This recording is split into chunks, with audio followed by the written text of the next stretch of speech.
आहात आपल्या हक्काचं चॅनल, आपली बातमी आपलं चॅनल वन भारत। कल्याण डोंबिवली महानगरपालिकेच्या नव्या नोकर भरती प्रक्रियेवरून वाद निर्माण झाला असून स्थानिक भूमिपुत्रांना डावलण्यात येत असल्याचा आरोप करण्यात येत आहे। याबाबत राष्ट्रवादी काँग्रेस पार्टी शरद पवार गटाचे डोंबिवली शहर अध्यक्ष भालचंद्र पाटील यांनी केडीएमसी आयुक्तांना पत्र देत ही भरती प्रक्रिया रद्द न केल्यास तीव्र आंदोलन करण्याचा इशारा दिला आहे। कल्याण डोंबिवली महानगरपालिकेतील रिक्त पदे भरण्यासाठी TCS मार्फत परीक्षा घेण्यात आली होती। या परीक्षेत उत्तीर्ण झालेल्या उमेदवारांकडून कागदपत्रेही जमा करून घेण्यात आली होती। मात्र या संपूर्ण भरती प्रक्रियेत स्थानिक भूमिपुत्रांचा सहभाग अत्यल्प असल्याचा आरोप स्थानिकांकडून करण्यात येत आहे।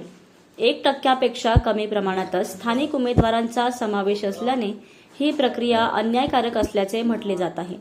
याबाबत राष्ट्रवादी शरद पवार गटाचे भालचंद्र पाटील यांनी महापालिका प्रशासनाला निवेदन देत ही भरती प्रक्रिया तातडीने रद्द करण्याची मागणी करण्यात आली आहे। तसेच मागणी मान्य न झाल्यास सर्व भूमिपुत्रांकडून तीव्र आंदोलन छेडण्याचा इशाराही देण्यात आला आहे। दरम्यान या प्रकरणावर महापालिका प्रशासनाची भूमिका काय असेल याकडे सर्वांचे लक्ष लागले आहे। आम्ही हरकत घेतलेली आहे, कारण इथला जो मूळ भूमिपुत्र आहे आगरी कोळी व इतर स्थानिक समाजाचे जे इथले भूमिपुत्र आहेत यांना डावलून ही भरती प्रक्रिया सुरू केलेली आहे।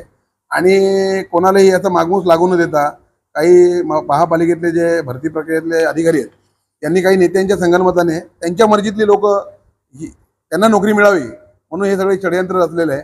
आम्ही या विरोधामध्ये आज आयुक्तांना पत्र दिलेलं आहे। जर ही भरती प्रक्रिया रद्द नाही केली आणि भूमिपुत्रांना त्यांचा हक्क दिला नाही तर आम्ही कोर्टामध्ये जाऊन या विरोधात दाद मागणार आहोत, न्याय मागणार आहोत। आपण जर बघितलं तर बाहेरच्या लोकांना आणून इकडे नोकऱ्या दिल्या जातात, त्याबद्दल काय सांगाल? मुळात त्या संस्थेची नेमणूक यासाठी झालेली आहे की भूमिपुत्रांपर्यंत ही जी प्रक्रिया ही पोहोचू नये आणि भूमिपुत्रांना डावलण्यासाठी खास करून यांच्या मर्जीतले काही अधिकारी आहेत ते यांना बसवायचे आहेत आणि ते अडथळा कुठे ठरतील ते स्थानिक भूमिपुत्र आहेत जे सुशिक्षित आहेत, जे बेरोजगार आहेत आणि ते ही नोकरी मिळवली तर ते मर्जीतले अधिकारी बनतील का नाही बनतील, त्यांच्या नेत्यांच्या मर्जीप्रमाणे काम करतील का नाही, भ्रष्टाचारामध्ये साथ या अधिकाऱ्यांना देतील का नाही, म्हणून ह्या समाजाला वंचित ठेवायचं आणि आपल्या मर्जीतले बाहेरची लोक जे आर्थिक तडजोड करतील त्यांना भरती करायची, यासाठी हा प्रकार